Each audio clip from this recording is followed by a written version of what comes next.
ननान फिर आ गई आंदे नहीं जी अपना फर्ज अदा गई है ओदे फराइज च ही शामिल है फिर कहंदे ने जी भरजाइयां ने कदी पिछा नहीं कीता भैणा कदी भरजाइयां ने कदम नहीं रखिया भरावां ने भी मगर ला लिया ਉਹੀ ईदां शबरातां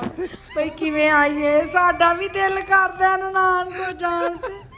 साडे बच्चियां नूं पता लगे ਉਹ फुफ्फी दा घर है ਉਹ फुੱफड़ उत्थे रहिंदा है पर की करिए सानू मौका कोई दवे ते असी जाइए क्योंकि साडे घर ते एक दिन नहीं लंघदा ते यही नारा हुंदा आ गई है फुप्पी बच्चिओ तुहाडी आ गई है ते साडी सस टहलदी फिरदी आ गई है धी मेरी आ गई है की करिए दसो ननाना गिले क्यों करदियां ने भरजाइयां नूं कदी पिछे आईयां नहीं थोड़ा जिहा